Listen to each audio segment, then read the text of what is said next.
Clearfield, Colorado, October 1885. Some people arrive in a mountain town looking like they belong there. Eliza Marsh was not one of them. She was sitting on the front steps of the Clearfield Hotel on a Tuesday afternoon with a single leather bag beside her. And she had the particular expression of a person who has run clean out of options and is not yet willing to say so out loud. Her hair was coming loose from its pins. Her dress, linen, beige, worn thin at the cuffs, had seen better days and better weeks, and, if a person were being honest about it, better years. Behind her the town went about its business, wagons in the street, a dog asleep in a doorway. And beyond the last roof of Clearfield, the mountains stood up out of the earth, enormous and white-shouldered and entirely indifferent, the way mountains are. She had come from Tennessee. She had come following her uncle, who was the last family she had left in the world. He had written to her in January. "Come west," he had said. "There is room here. There is a life worth building, and there is no reason on God's earth for you to spend the rest of yours keeping house for people who will never once thank you for it." She had read that letter until the folds went soft. She had packed everything she owned into one leather bag, sold what would not fit, and boarded a train going west, with her whole life balanced on the word of a man she had not seen in 11 years. Her uncle had died 2 weeks before she arrived. Pneumonia, quick, at the end, they told her, as though that were a mercy she ought to be grateful for. He had left nothing behind him except an unfiled mining claim and a small debt at the general store. She had nowhere to go back to. That was the plain fact of it. Not nowhere she wished to go back to. Nowhere. The house in Tennessee was sold. The people in it were not hers. There was no room anywhere on this earth with her name on the door. So she sat on the hotel steps in Clearfield, Colorado, doing the arithmetic of a life that had run out of numbers. $4.30. That was what she had. The hotel wanted $2 a night. She was still doing that arithmetic and getting the same answer when a boy of about 9 stopped directly in front of her. He looked at her with the flat, direct gaze of a child who has not yet been taught that staring is impolite, and he said, "Why are you sad? Stay by the fire with us tonight, friend, and see this one through to the end. And tell us in the comments where in the world you are listening from, so we can see how far this story travels." Before Eliza could think of a single thing to say to that, a man's voice came from behind the boy. "Owen," and she looked up. The man was tall, broad through the shoulders in a way that comes from work and not from wanting to look that way, with long dark hair going gray at the temples, tied back off his neck with a strip of leather, and a thick dark beard cropped close but not tidy. He wore a heavy hide vest over a linen shirt with the sleeves rolled to the elbow, and his forearms were brown and corded and marked with the small white scars a man collects over years of handling wire and timber and half-broke horses. He had the look of somebody who works outdoors and has long since stopped noticing that he does. He was carrying a paper list in one hand and a package from the general store under his arm, and he gave the boy a look that had plainly worn a groove into both of them over a considerable period of time. The same look, probably, for 3 years running. "Owen," he said again. "She looks sad, Papa," the boy said, without moving an inch. "People are allowed to be sad," the man said. "It isn't our business." "But we could make it our business," Owen said. There was a girl too, younger, perhaps 6, with a dark braid that had been done by somebody who did not know how to do a braid. She had stopped walking and was looking at Eliza with the steady, unhurried attention of a person who takes in a great deal more than she gives back. Eliza looked at the 3 of them standing there in the road. "I'm all right," she said, which was not true. But it was the most available answer she had. The man looked at her the way a rancher looks at weather, not the way a man looks at a woman, reading what is actually there rather than what he would prefer to find. "Daniel Holt," he said. He shifted the package to his left hand and put out his right. "That's Owen. That's Lucy." "Eliza Marsh," she said, and shook his hand. His palm was hard as a board. "You're not from Clearfield," he said. "Tennessee, I came out to find my uncle." Something moved in his face. Not pity. Eliza had learned to see pity coming from a long way off, and she had learned to hate it. This was something quieter and older than pity. It was the recognition of a man who knows exactly what it is to arrive somewhere and find that the thing you came for is not there anymore. "Did you find him?" he said. She looked at the street. "He died before I got here," she said. Owen had stopped fidgeting. Lucy had drifted a half-step closer to her father's leg. "I'm sorry," Daniel Holt said, and he meant it. She could hear the weight in it, the way you can always hear the weight. There is a difference between condolence spoken by a person who has also lost something real and condolence spoken by a person who has not, and it is not a small difference. And Eliza Marsh had heard a great deal of both in her 24 years. "Is there somewhere you're staying?" he said. She looked back at the hotel behind her. Then at him. "I'm working on that," she said.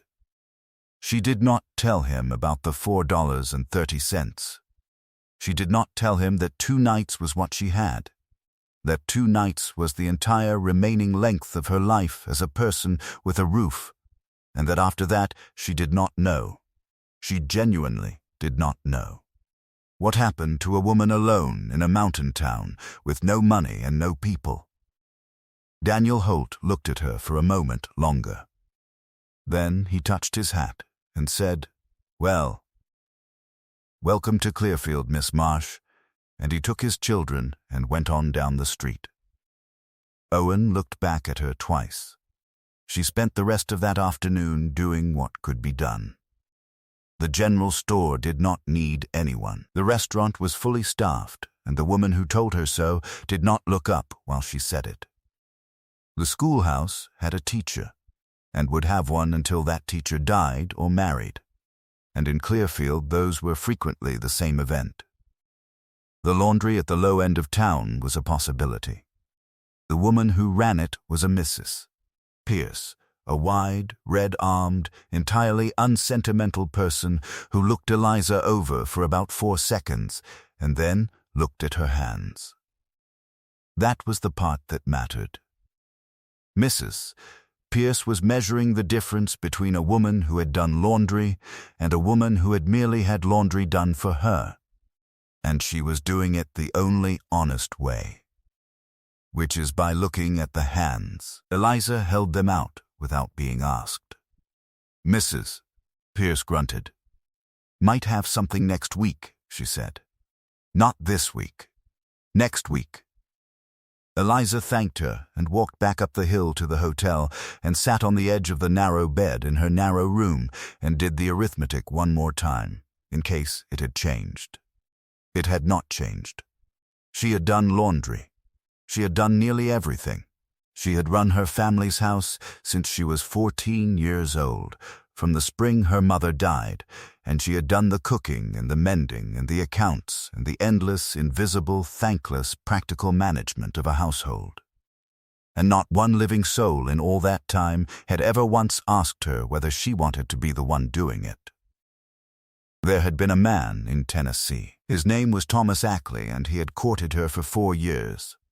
From the time she was 18 until the time she was 22, and he had never once, in all that time, actually asked her to marry him. He had let her keep his house running. He had let her sit up with his mother through 2 long illnesses. He had let her mend his shirts and manage his accounts and be spoken of in that town as the girl who was going to marry Thomas Ackley, until being spoken of that way had become the whole and entire shape of who she was.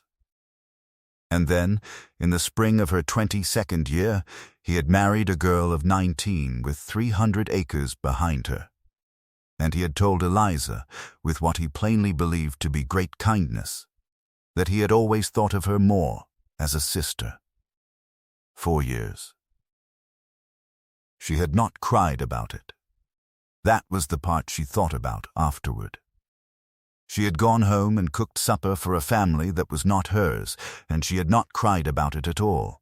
And somewhere in that not crying she had understood something about her own life that she had never quite been able to put down again. She had let herself be useful, and she had mistaken it for being wanted. And she had promised herself, standing at a sink in Tennessee at the age of 22, that she would never make that mistake twice. That she would rather be alone honestly than be needed dishonestly.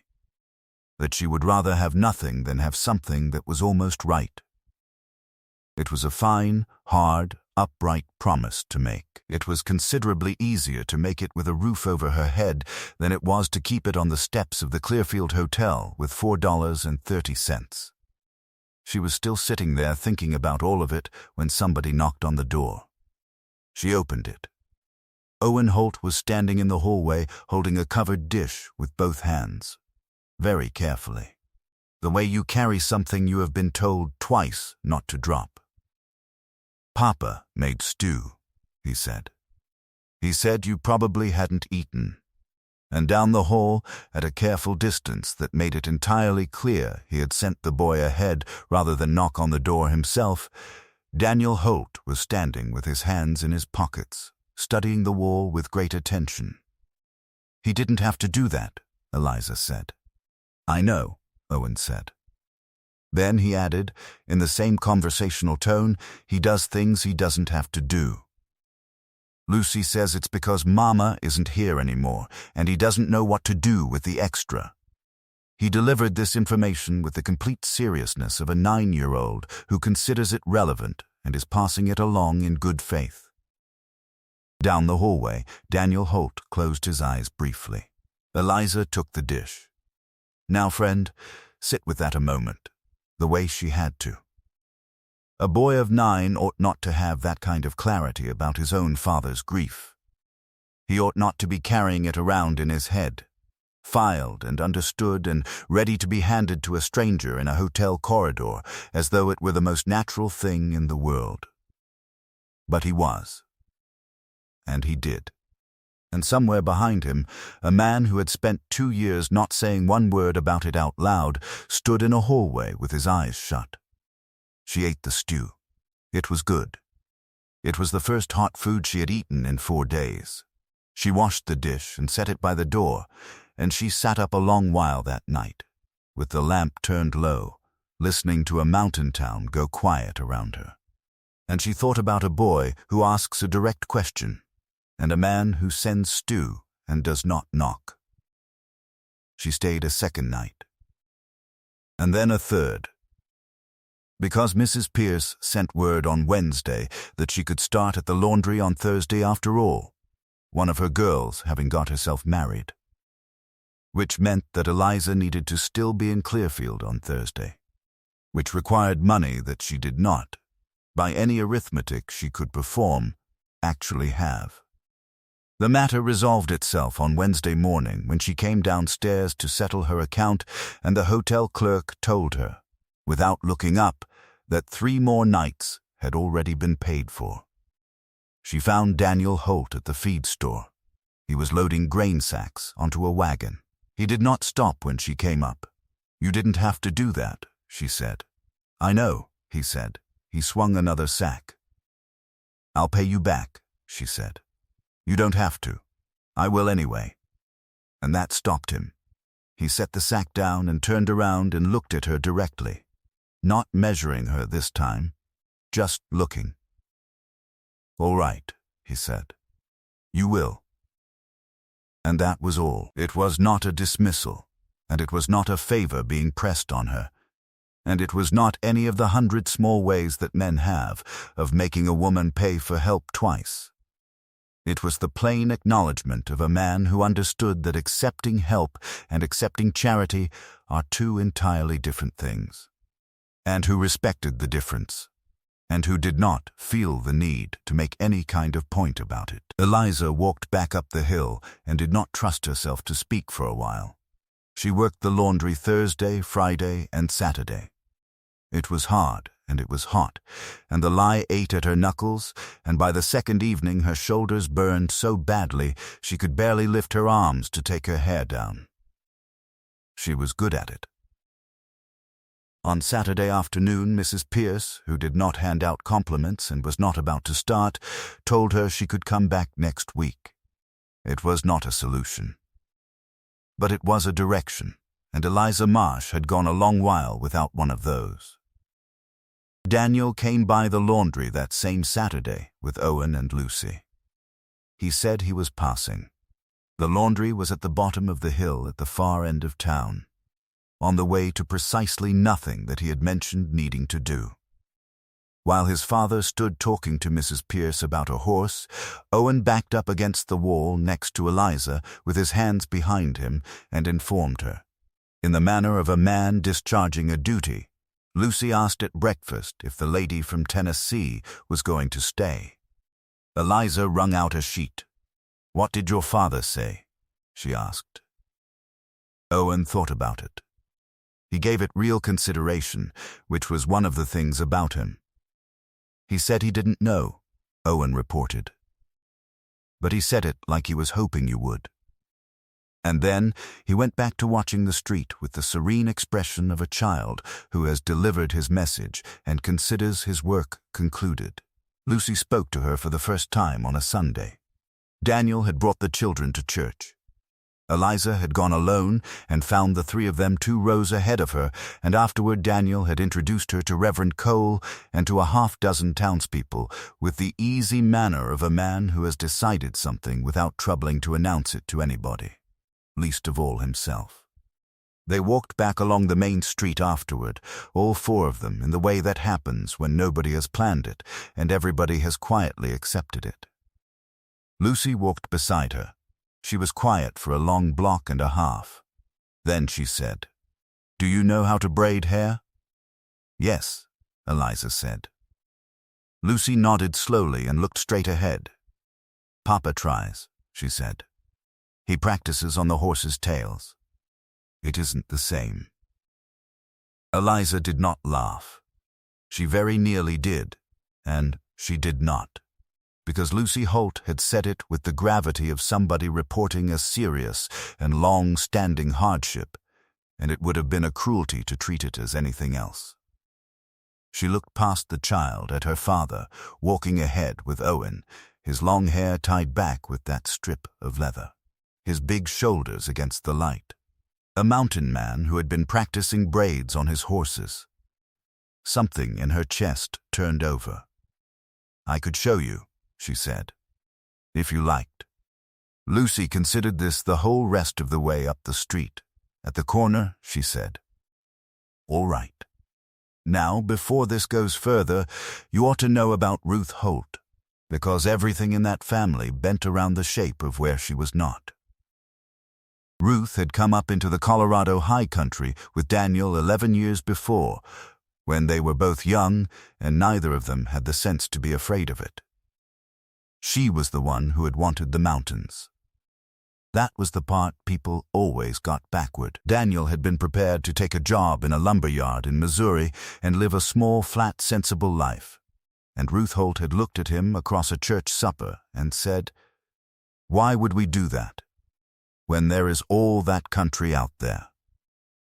They built the ranch in a high park under the divide, with the peaks standing over it in a half circle. And the first thing Ruth did, before the house had a proper floor, before the barn, before anything, was plant an apple tree in the yard. Daniel had told her the altitude would kill it. She had planted it anyway. It did not die. It had never once died. It had gone on stubbornly living up there against every reasonable expectation, and every May it put out white blossoms in a country that had no business growing apples at all. And if you knew Ruth Holt at all, you would have said that was about right. She died in the second week of February 2 years back. It was a fever. It went through the valley that winter and took 4 people, and one of them was a woman of 31 who had planted an apple tree at 9,000 feet out of sheer contrariness. Owen was 7. Lucy was 4, and Daniel Holt, who had buried his own mother young and had grown up believing that the way a man handles a thing is by handling it, took his grief and set it down somewhere behind his own ribs. And he got up the next morning and fed the stock, and he had been getting up the next morning and feeding the stock every single day since. 2 years. He had not once spoken his wife's name to another living adult in all that time. He had spoken it to the children when they asked. He had not spoken it to anyone who might have said something back. That was the man who sent the stew. October went on the way October does up high, which is fast. Eliza worked the laundry and paid Daniel back $1 at a time, and he took every dollar without one word of protest, which she understood, by then, was the greatest courtesy he could possibly have shown her. She saw the Holts nearly every day. It stopped being remarkable that she saw them. Owen fell into the habit of walking down to the laundry after school and telling her things. He told her about the horses at considerable length. He told her about a hawk he had seen. He told her one Tuesday, entirely without preamble, that his mother used to sing when she cooked, and that he could not remember what her voice sounded like anymore, and that it bothered him. Eliza put down the sheet she was folding and sat down on an upturned crate so that she was not standing over him. "That happens," she said. "It happened to me, too. It doesn't mean you loved her less. It only means you were small." Owen thought about that. "Do you remember your mother's voice?" "No," Eliza said. "But I remember that she was warm. I remember exactly what it felt like to stand next to her.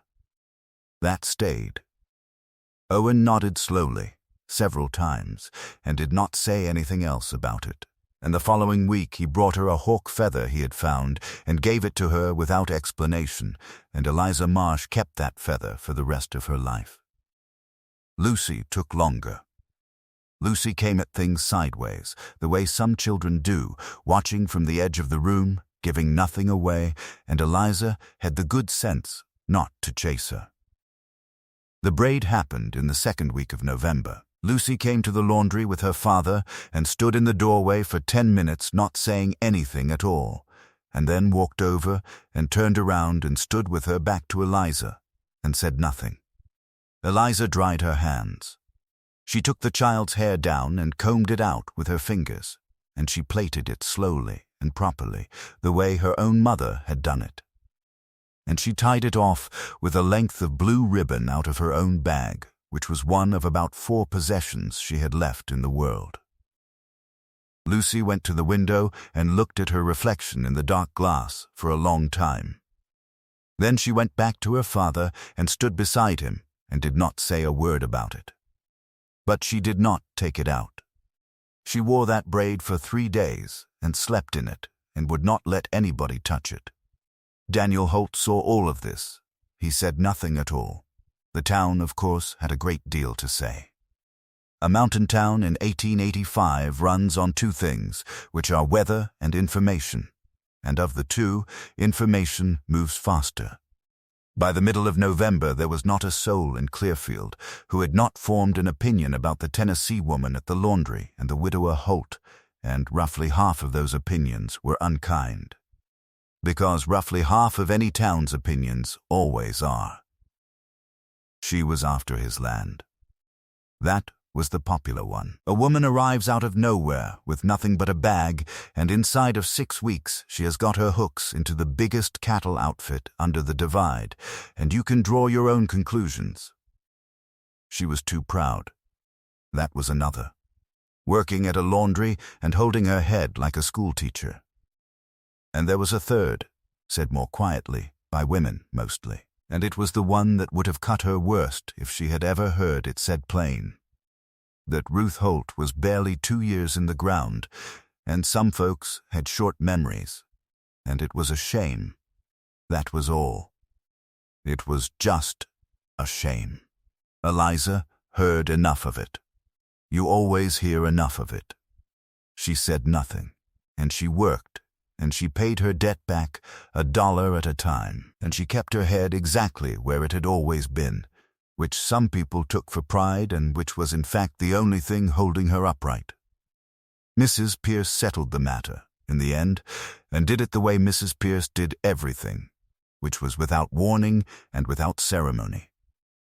There were 3 women in the laundry on a Saturday, talking in the way people talk when they believe the person in question cannot hear them over the ringer. Mrs. Pierce set down an armful of wet sheeting with a wet slap that stopped the room. "That girl," she said, "has washed more linen in 6 weeks than the 3 of you have washed in your lives. She pays what she owes.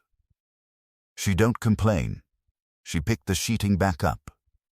Now either help or get out of my laundry, but you'll not gossip in it."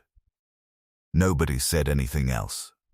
Eliza, at the press, did not look up and did not stop working, and something in her chest went very hot and stayed hot for the rest of the day. He asked her to come out to the ranch on the last Sunday in November. He was clumsy about it, which she found she liked. This was a man who could shoe a horse and set a bone and read weather off a peak 40 miles distant. And he could not, apparently, invite a woman to Sunday dinner without turning his hat around twice in his hands. The ranch sat in a high park under the divide, 8 miles out of town, and when they came up over the last rise and Eliza saw it, she stopped talking in the middle of a sentence. She had not known there was anywhere in the world that looked like that. The house was long and low and solidly built of squared logs, with a stone chimney and a wide porch that faced the mountains.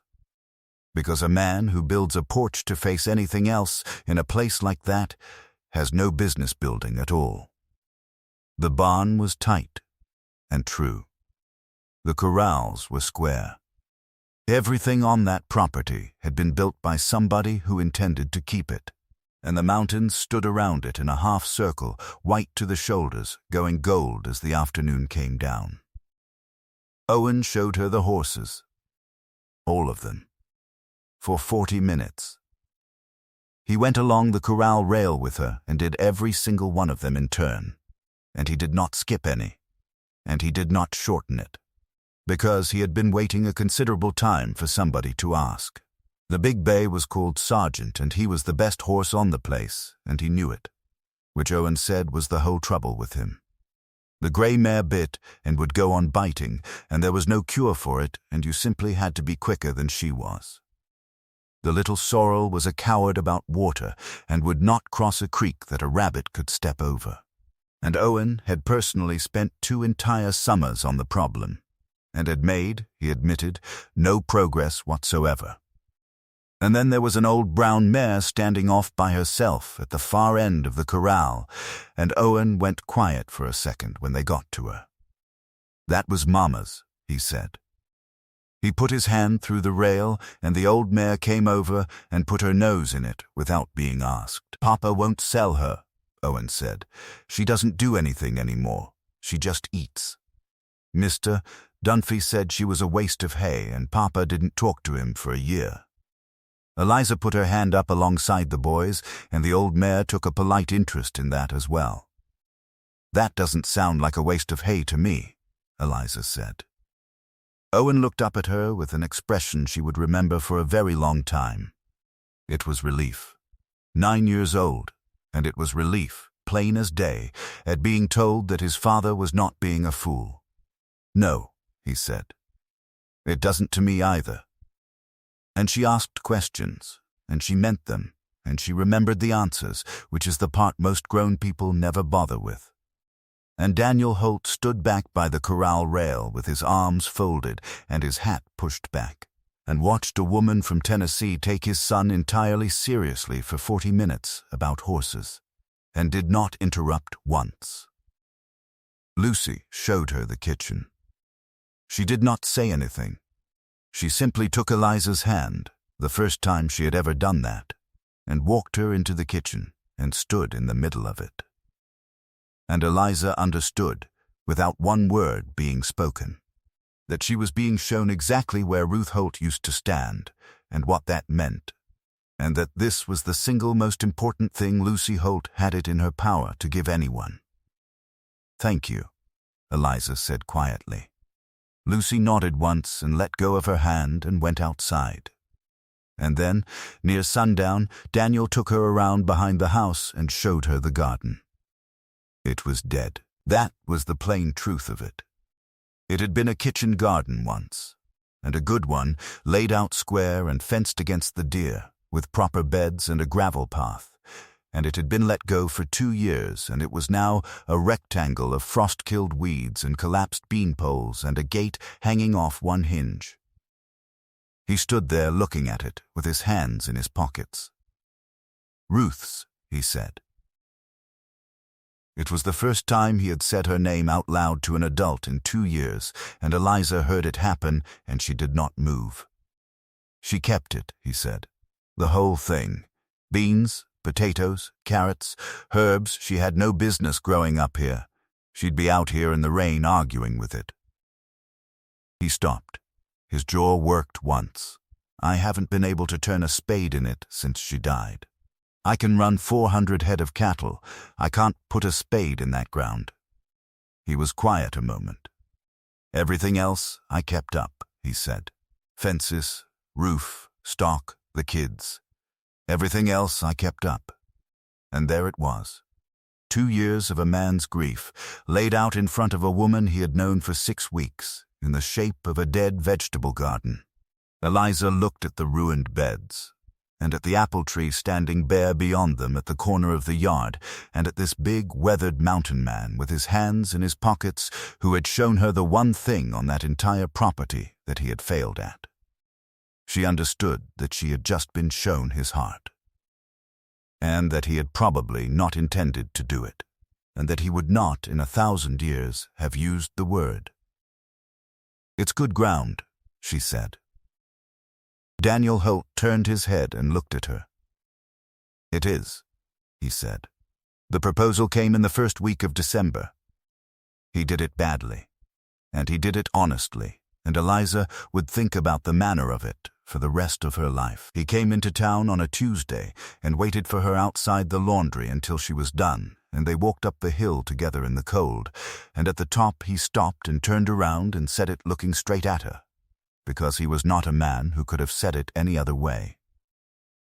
"I want to say a thing," he said, "and I am going to say it plain, because I don't know any other way to say it, and I'd rather be plain than be clever and get it wrong." "All right," Eliza said. "I've got a ranch and a house and 2 children who have already made up their minds about you, and I have been holding all of it by myself for 2 years. He said it evenly. "I'm not going to stand here and tell you I've got some grand romantic feeling I can put a name to. I'm a hard man to know, and I've been a worse one since Ruth died, and I won't pretend otherwise." He stopped. "But I turn around when you come into a room," he said. "I've noticed that. I turn around." The wind came down off the divide and went along the street between them. "You'd have the house," he said. "You'd have the say of it. Nobody would ever ask you again whether you were welcome somewhere, because you'd be home. And my children would have a mother, which is a thing I cannot give them and have not been able to give them, and it is the one failure that keeps me awake." He looked at his boots. "That's the whole of it," he said. "You don't have to answer. You can say no, and I'll pay you for the wash all the same, and nobody in this town will hear a word about it from me." Eliza Marsh stood in the freezing street with her hands wrapped in her shawl. "I need to think," she said. "I know it," he said. "Take as long as you want." She thought about it for a week. Not the practical question. The practical question had been settled the first afternoon, on the hotel steps, when she counted $4.30. On the one side, the laundry. A rented room. lie in her knuckles and no floor beneath her, and a life spent 1 week from nothing until she got too old to lift a sheet. On the other side, a ranch, a house, a porch that faced the mountains, 2 children who had already decided, and a man who had shown her a dead kitchen garden the way other men show you their heart. That was not the hard question. The hard question was this: was she saying yes to Daniel Holt, or was she saying yes to not being alone anymore? And was there a difference? And did the difference matter? She had been alone a long time, not always by herself, but alone in the particular way of a person who is forever holding things together for somebody else and is never once the person being held. She was afraid, and she knew exactly what she was afraid of. She was afraid that wanting something badly enough would make her reach out and take a thing that was not quite right, and then spend 40 years telling herself it was enough. She had made that mistake before, in a smaller way, and it had cost her 4 years, and she was not going to make it again. Which brings us to Mr. Edwin Cobb. Mr. Cobb was a clerk at the Clearfield Bank.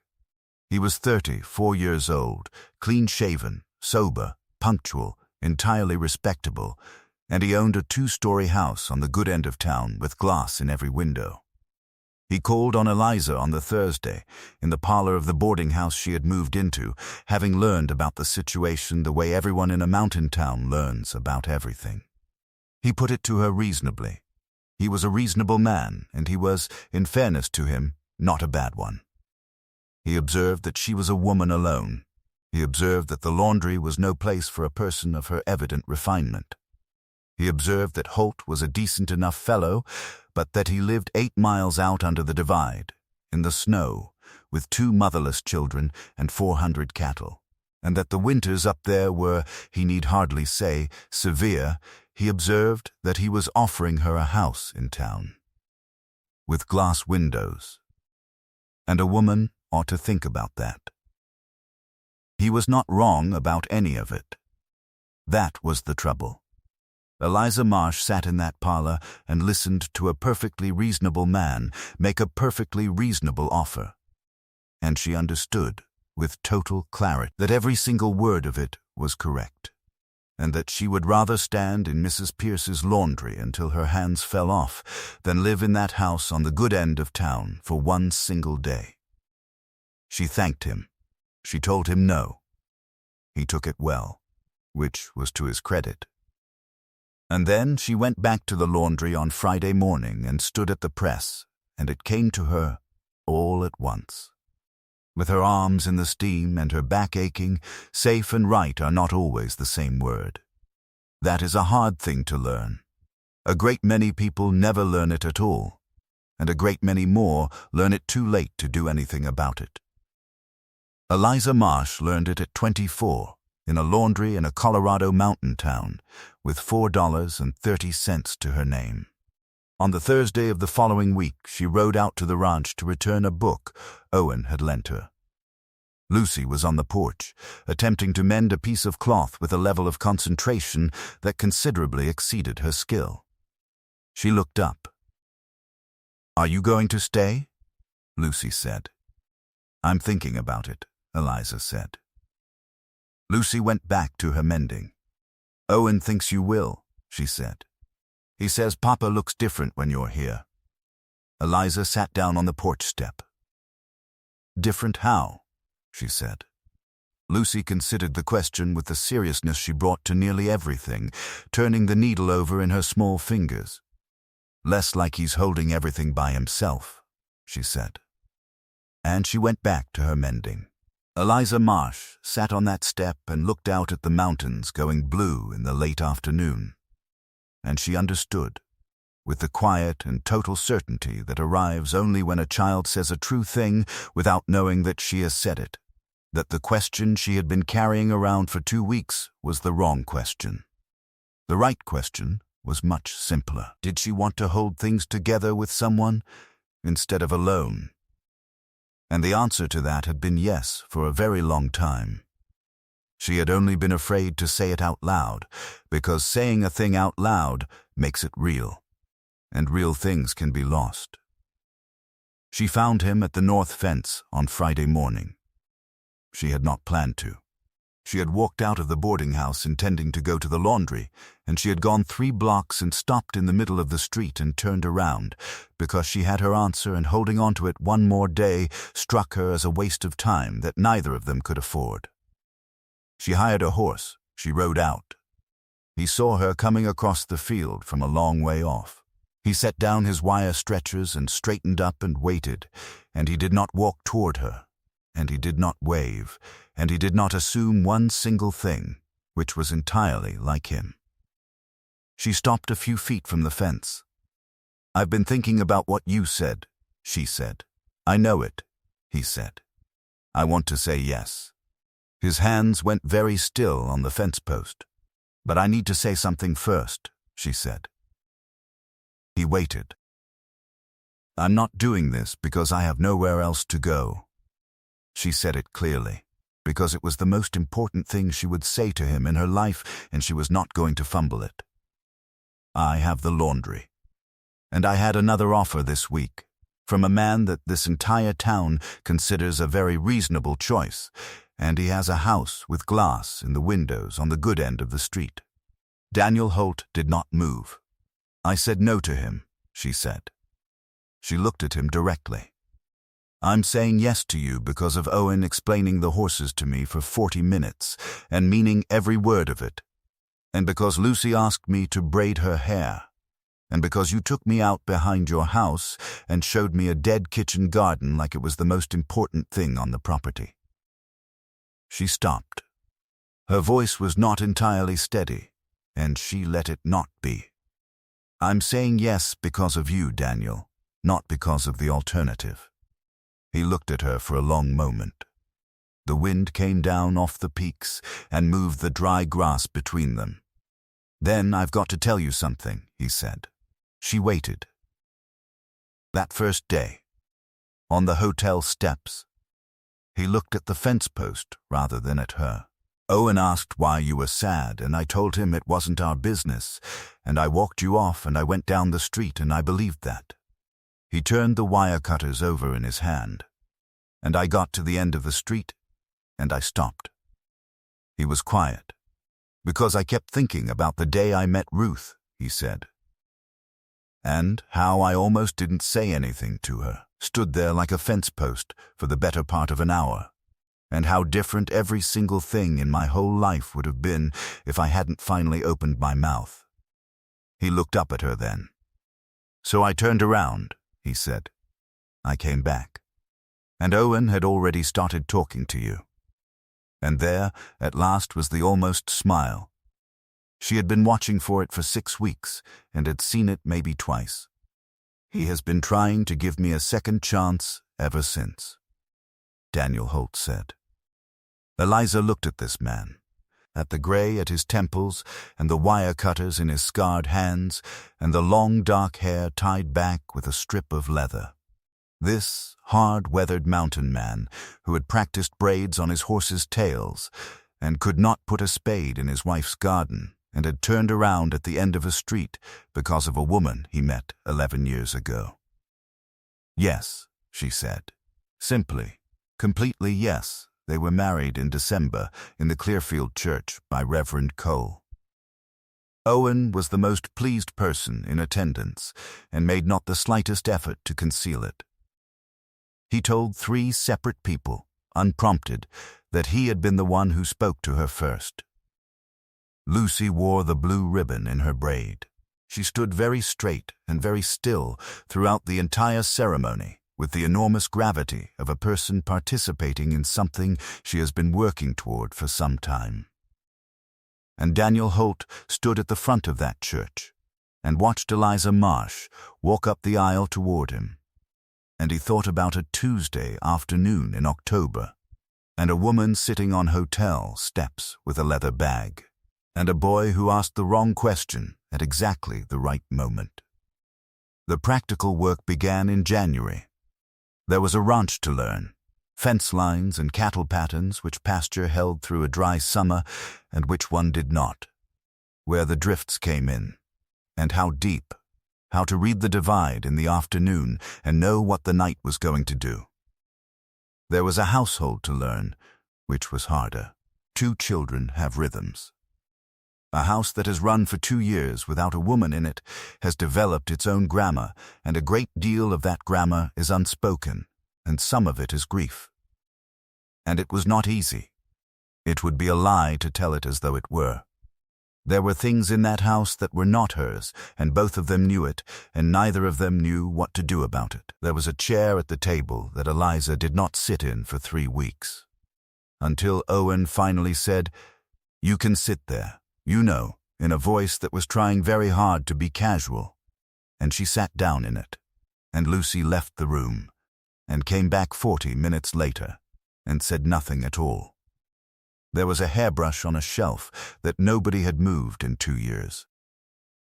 There was a night in the second week when Eliza reorganized the pantry, because it was a disaster and any sane person would have done it, and Lucy came in and stood in the doorway and looked at the shelves for a long time, and then went to bed without her supper, and Eliza sat down on the kitchen floor afterward and put her face in her hands, because she had not thought, and she should have thought.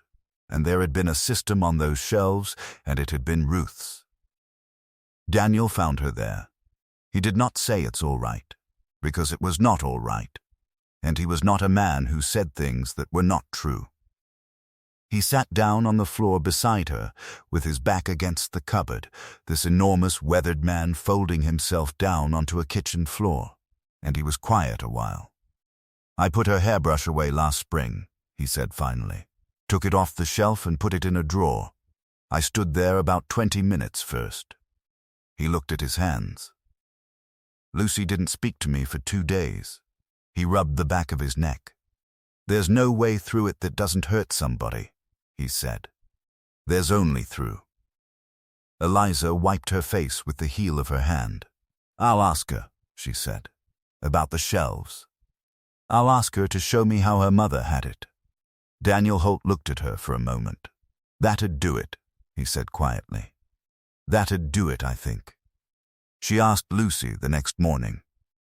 And Lucy, with enormous seriousness, took her into the pantry and showed her, item by item, exactly where everything had gone, and Eliza put it all back the way Ruth Holt had kept it. And then she said, "Now, is there anything you'd change?" And Lucy thought about it a long while. And she moved the flour. And that was the beginning of the rest of it. There was a first hard test, too, and it came in February. A storm came down off the divide on a Thursday night and shut the world. It went on 3 days. On the second night, the stovepipe in the bunkhouse choked with ice, and the 2 hired men came up to the house half frozen, and the cattle in the low pasture began drifting before the wind, which is how a herd walks itself into a fence and dies standing up. Daniel went out into it. He was gone 11 hours. Eliza Marsh did not sit by the window and wring her hands, because that was not what she was, and it would not have helped anyone. She banked the fire, and she kept the 2 hired men alive, and she fed them, and she got Lucy to sleep. And when the child woke at 2 in the morning crying, because the last time her father went out into a February storm, somebody in that house had died, Eliza sat on the edge of her bed for 3 hours and held her hand and told her about Tennessee until she went back to sleep. And she kept a lamp burning in the window all night in a house where nobody had thought to do that for 2 years. Daniel Holt came back at 7 in the morning with ice frozen into his beard and 80% of his cattle alive, and he stopped in the doorway and looked at the lamp burning in the window. He did not say anything about it. He looked at it a long moment. Then he came in and let his wife take his coat. The kitchen garden was her first real project. She turned it in October of that first year, spade by spade, and Owen helped her carry off the dead bean poles, and Lucy carried the small stones out one at a time in a bucket, and by the time the snow came, it was clean turned ground, ordered and squared, put right for the winter, and ready for what would come after. Daniel came out one evening and stood at the fence and watched her working in the last of the light. "My wife planted the apple tree," he said. He had never said it like that before. My wife. Not Ruth. Not she. My wife, said out loud in front of the woman he had married, as a plain fact of the world that was allowed to exist. "First thing she did when we came up here," he said, "before the floor was in." "I know," Eliza said. "You showed me." She straightened up and pushed her hair back out of her eyes with her wrist. "She should be known about," she said. "By the children. By me." She built half of this. Daniel Holt stood at that fence for a long moment. "Then we make sure she is," he said. "We tell the stories," Eliza said. "We keep the tree." And something settled in that man that had not been settled in 2 years. She watched it happen. It went out of his shoulders first. There was one evening that summer that Eliza never told anybody about. She came out onto the porch late after the children were down, and Daniel was sitting in the dark with his boots on the rail, not doing anything at all, which was rare for him. She sat down. They did not say anything for a while. That had become comfortable, which it had not been in January. Then he said, without turning his head, "You keep a lamp in the window." "I do. Every night I'm out." "Yes." He was quiet a moment.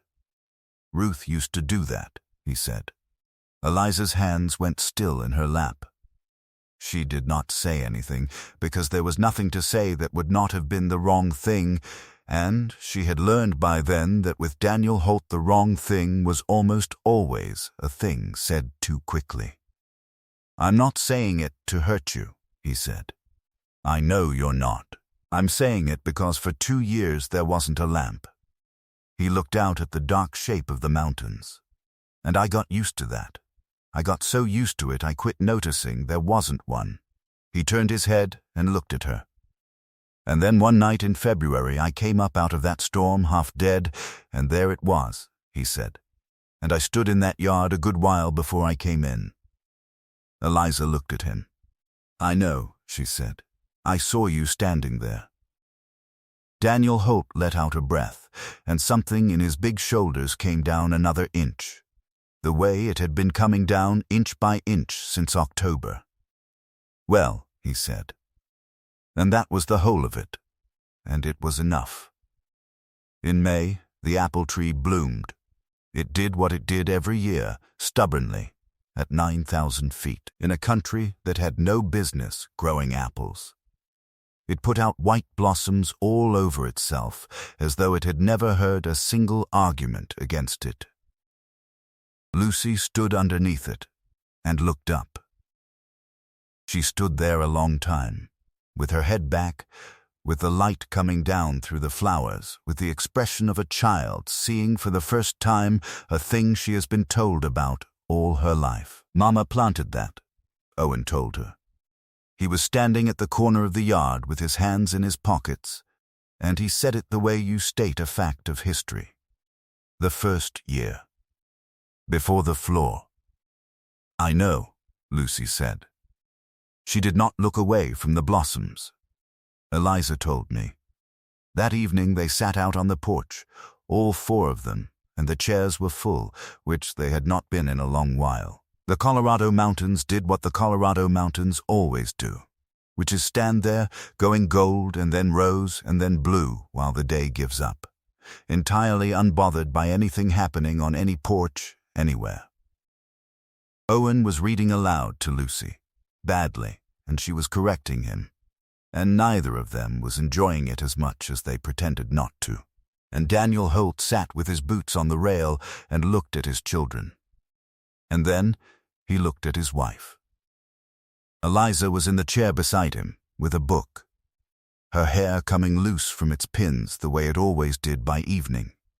one foot tucked up under her, entirely and completely at home in a place she had walked into 8 months ago with a leather bag and $4.30. He did not say anything.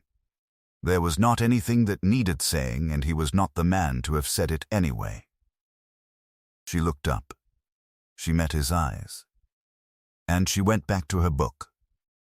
The evening came down over the High Park and held all 4 of them, and for the first time in 2 years, the holding felt like enough.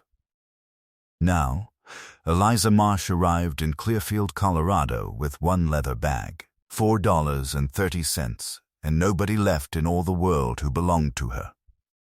She sat down on a set of hotel steps and did the arithmetic of a life that had run clean out of numbers.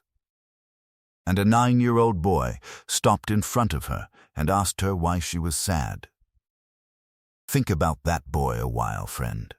Think about what it takes to be that unafraid of a direct question. Because grown people learn, over time, to walk past the person sitting on the steps. We learn to make it not our business. We get very good at it. We learn the 100 small polite ways of not getting involved, and we call it minding our own affairs, and we tell ourselves that somebody else will stop. Owen Holt had not learned any of that yet. He stopped. He asked.